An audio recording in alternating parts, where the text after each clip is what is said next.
Hi, hello, welcome back to another reaction video. So let's watch 10 most disgusting things WWE wrestlers were forced to do. So yeah, without further ado, we're about to hop straight into this video. So let's watch right now. Allow me to toast with the one thing that you are full of. Oh no! Oh my god. If you watch wrestling, That better be dog food. Wrestlers do much more than just wrestle. They give emotional speeches, have weddings, determine destiny for children in ladder matches, you know, normal stuff. But sometimes the stuff wrestlers are told to do is honestly really disgusting. Oh my god. Look, let's go, my God! So let's go through them. The Starting stink with, face is the Roman Reigns' craziest first feud in thing 2020 ever. was against Baron Corbin. For whatever reason, their rivalry really played up Roman's nickname at the time, the Big Dog. Corbin, along with Bobby Roode and Dolph Ziggler, taunted Reigns and even poured dog food on him one time. While that was kind of disgusting, it was nothing compared to what Roman did to Baron Corbin. Reigns and the Usos teamed up to take on Corbin, Ziggler, and Roode in a tag team match. Whoever lost would be forced to eat buckets of dog food. Well, Corbin ended up losing, so you know what happened next. The Usos and Roman Reigns drenched Baron in the canine food. Yuck. I don't know what WWE actually used, but I would not want to have that stuff dumped on me. When Sheamus returned to WWE in 2015, not only did he have a new look, but also a new attitude. The Celtic Warrior surprised everyone and attacked Dolph Ziggler and Daniel Bryan on his first night back. This set into motion a match between Sheamus and Ziggler at Extreme Rules. But it wasn't just a normal match, it was a kiss my arse match. Whoever lost would have to kiss the other man's butt. Neither wrestler won any of that, but still, someone had to lose, and that person was Sheamus. Despite the stipulation, the Irishman was a sore loser and attacked Dolph. Not only that, but Sheamus then grabbed Ziggler by the head and forced him into his right cheek. It's bad enough having your face smothered by another man's buttocks, but making it even worse is the fact that these two had just wrestled for 9 minutes. I mean, you got his whole crotch in your face. Smelly. Yeah, if I was Dolph Ziggler, I would have just called in sick that day. In 1996, Triple H was involved in the infamous curtain call incident where the Game, Kevin Nash, Scott Hall, and Shawn Michaels broke character during a WWE show. WWE was mad at all 4 men, but Triple H was the only one who got punished. Part of that punishment was competing in a hog pen match. The only way to win was to throw your opponent inside a pig pen. The pen was filled with mud and live pigs. Not to mention a lot of other things that got mixed into it. Now Triple H did win, but he still ended up getting messy. The Game was slammed onto the slop and became covered in filth. The future COO of WWE had to bump and roll around in all that junk, which was pretty disgusting. While Triple H would go on to become one of the most respected wrestlers of all time, he definitely didn't look like it during this match.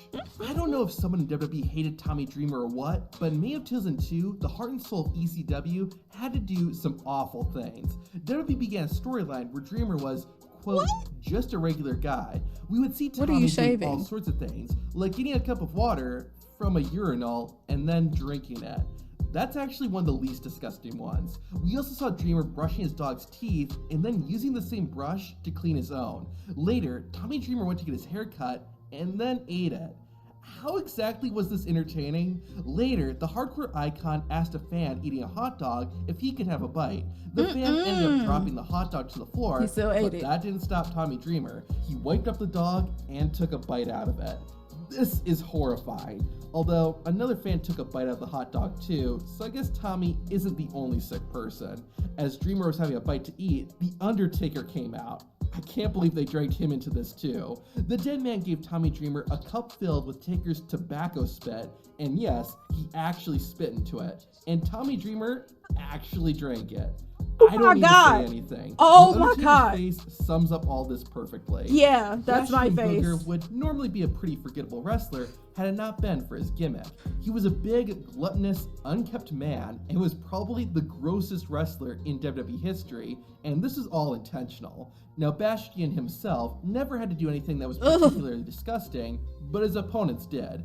Booger's finisher was named Trip to the Back. That's a lot. That's because Booger would sit down on his opponent with his crotch right in their face.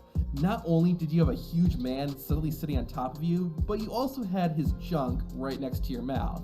Thankfully for the WWE roster, Bastion Booger wasn't around for long, but he still managed to take a few trips to the Batcave before leaving the company.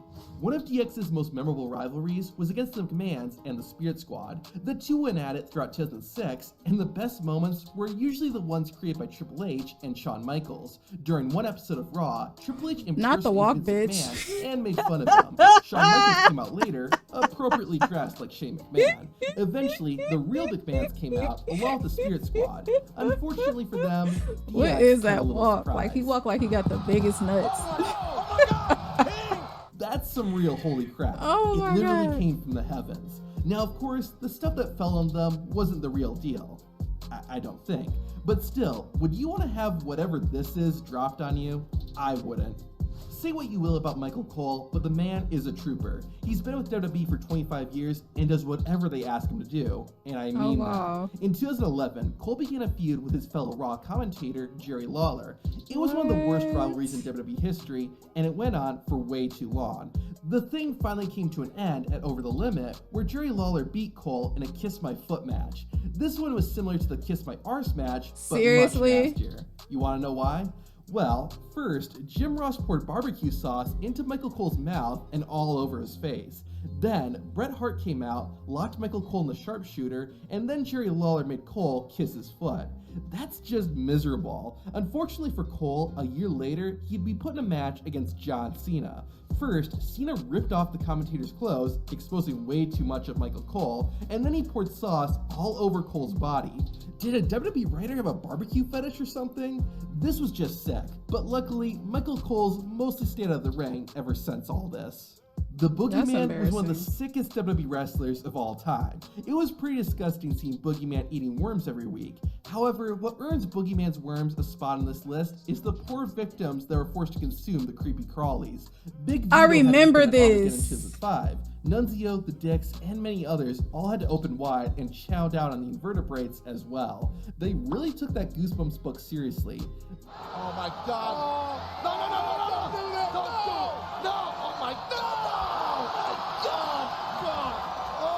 Maybe it isn't that bad, but still, you won't catch me eating any worms. No, like I'm really gagging right now. In 2005 was one of the saddest days in all of wrestling. In the months after this great loss, Rey Mysterio, one of Eddie Guerrero's closest friends, received a major push. He entered the 2006 Royal Rumble and outlasted everyone. The victory earned him a World Championship match at WrestleMania and was a real feel-good moment. A few days later on SmackDown, Rey kicked off the show to celebrate the accomplishment. However, the moment was interrupted by Randy Orton. Now, by itself, this wouldn't have been anything memorable. However, Orton decided to say this. Eddie ain't in heaven. Eddie's down there in hell. I know you lying. Where the whole thing went too far. Sure, Randy was just following the script, but it felt poor taste to use Guerrero's death to get a reaction and to get fans to buy the next pay-per-view. Orton himself later said that he was 100% uncomfortable with it. Speaking of Eddie, did you know that his daughter wrestled in WWE? To find out who she is, watch this video. Who thought that was a good idea to do that? Who? So we're not gonna expose who came up with that script? That's not funny. Wow. This was disgusting. This was really gross. Yeah, this tops the stink face, because the stink face was always very disturbing. It was always like to me, like that's a lot of caboose. Like that's a lot to be put in people's face. I'm pretty sure whoever received the stink face had to get a nice little check, because that's a lot of ass. That's oh God. And whoever got the worms put in their mouth, whoever just had to go through like a lot like with dog food and stuff getting dumped on them and fake poop and all of that. I'm pretty sure the check was cut, because that's a lot to put a person through. So yeah, that's gonna do it for this reaction. Leave some comments down below. Let me know what you guys think, and I will see you on the next one. Toodles.